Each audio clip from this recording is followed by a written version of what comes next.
La revue de presse. Et bien voilà Natacha Polony. Bonjour Natacha. Bonjour Thomas, bonjour Julie, Bonjour. et bonjour à tous. Ce matin, une de vos journaux. Alors il y a ceux qui dressent le bilan de la veille, qui regardent vers La Rochelle. Donc Le Figaro, Valls flatte à gauche pour éteindre l'incendie. L'Humanité, le tandem Valls-Macron n'est pas l'avenir de la gauche. Les Échos, droit du travail, Valls s'attaque à un tabou de la gauche. Et l'Opinion, le PS a vraiment un problème de ligne. Et puis il y a ceux qui regardent vers demain. Et demain, c'est la rentrée. Oui. Le Parisien, Najat Vallaud-Belkacem, la réforme du collège s'appliquera en 2016. Et Libération, prof, le gai savoir. On commence avec la gauche dans tous ses états. Coup de chaud sur la gauche, on peut même Oui, dire. il a fait très très chaud ce week-end. C'est à peu près d'ailleurs ce qu'ont retenu tous les commentateurs de cette université d'été. Il faut dire que la photo est impressionnante en une de l'Opinion. Jean-Christophe Cambadélis en train d'applaudir, chemise blanche bien fraîche. Et Manuel Valls à côté de lui, levant les mains. Alors est-ce que c'est pour saluer les applaudissements ou pour faire taire les sifflets? Et puis alors à peu près aussi rouge que les lettres qui sont derrière lui. Et la chemise blanche dégoulinante. Mouiller la chemise est d'ailleurs l'expression qui revient le plus souvent sous la plume des éditorialistes. Mais en fait, pas sûr que toute cette eau suffise à éteindre l'incendie.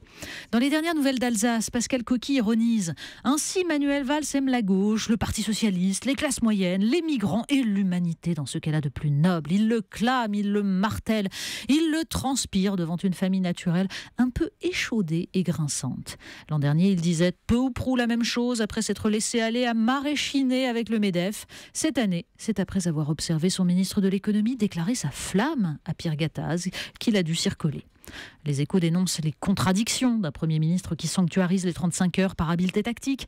Et Libération n'a plus qu'à constater l'implosion de la gauche. Pendant ce temps, sur le site Figaro Vox, l'analyste Jérôme Sainte-Marie prédit pour 2017 le remplacement du clivage gauche-droite par un clivage peuple-élite, auquel contribuerait ce traumatisme d'un électorat de gauche bousculé par la trahison des promesses électorales. Et il y a un autre mot qui revient beaucoup dans la presse, c'est travail, le sens du travail. Mais évidemment, parce qu'avant de réformer dans la douleur le code du travail, peut-être serait-il bon de s'interroger sur le travail lui-même. Un homme l'a fait, David Graeber, anthropologue, anarchiste, à l'origine du mouvement Occupy Wall Street. Le magazine Néon est allé interroger Spencer Hornorm, qui dénonce le véritable mal des sociétés contemporaines, selon lui, la prolifération des jobs à la con. Alors c'est quoi le job à la con? C'est celui dont on ne sait pas à quoi il sert, celui qu'on ne peut pas décrire et qui ne produit rien. Alors pardon par avance, relations publiques, RH, contrôle qualité, télémarketeur, il balance sur tout ça. Le résultat en fait selon lui d'une alliance entre la finance et la bureaucratie au tournant des années 70. J'ai un texto qui Natacha peut passer à la DRH tout à l'heure. Un résultat aussi des délocalisations, de la dévalorisation du travail utile. Plus votre travail est bénéfique à autrui, dénonce David Graeber, moins vous êtes payé, il cite les infirmières, les éboueurs, les ouvriers, les profs. Pourtant, explique-t-il, les travailleurs ont besoin de donner un sens à leur travail.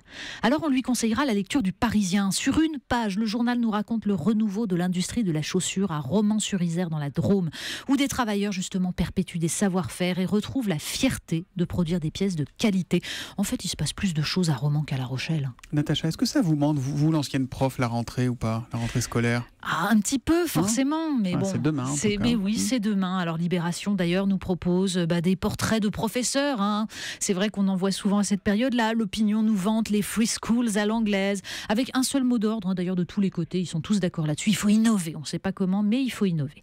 Mais l'article le plus drôle est dans les pages économiques du Figaro. On y apprend, études à l'appui, que c'est en période de crise que l'on peut recruter les meilleurs professeurs. Et finalement, c'est assez logique, surtout dans les matières scientifiques. Quand le marché de l'emploi se porte mal, les faibles salaires des enseignants sont moins dissuasifs. On comprend enfin, conclut Jean-Pierre Robin, qui est un peu taquin, pourquoi François Hollande a opté de facto pour une économie en stagnation. C'est sa façon d'attirer les bons profs. Les parents doivent lui en savoir gré. Alors on parlait de la chaleur tout à l'heure, on reprend quelques degrés encore et on arrive à la canicule. Mais oui, il faisait très chaud ce week-end et pas seulement à La Rochelle. Alors le site slate.fr s'est intéressé aux effets de la canicule et bien sur les écrans cette fois. Il paraît qu'au cinéma, plus la température augmente et plus les clichés sexistes s'étalent. C'est scandaleux.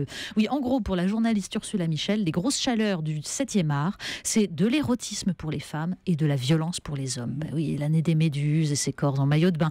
L'été meurtrier, Isabelle Adjani, mouette de chaleur. Swimming pool et Ludivine Sagné déambulant dans la torpeur. Par les sentiments. Mais oui, et puis alors pour les hommes, au contraire, échauffement, brutalité, du cliché, quoi. À une exception près, le Delon de plein soleil et de la piscine, débordant justement d'inquiétante sensualité, presque féminin, donc d'après Ursula Michel.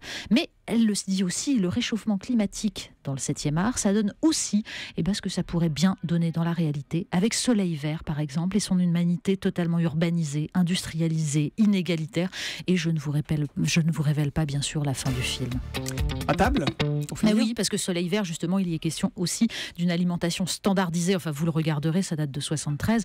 Mais en attendant, les Français gardent quand même, pour un peu de temps encore, des habitudes alimentaires diverses. Et le magazine Néon nous propose donc une carte originale, figurez-vous, région par région, les produits consommés davantage que par la moyenne des Français. Alors, sans surprise, par exemple, en Mayenne et en Touraine, on consomme des rillettes 210% de plus que sur la moyenne de la France. Dans la vallée du Rhône, c'est le nougat, 384% de plus, mais oui. Mais en Picardie... Il y a un effet Montélimar. C'est exactement. Mais en Picardie, alors la surprise, ce sont les viennoiseries surgelées, plus 91%. Au Pays Basque et en Béarn, j'en connais qui vont s'évanouir, les saucisses en boîte, plus 215%. Et à Paris, sans surprise, le caviar, plus 224%. Et la soupe fraîche, plus 219%. En fait, c'est toute une sociologie française en chiffres. Et puis, ils ne le disent pas sur la carte, à La Rochelle, une fois par an, du bouillon. La revue de presse de Natacha Polony, tous les matins à 8h30 sur Europe 1. À demain, Natacha.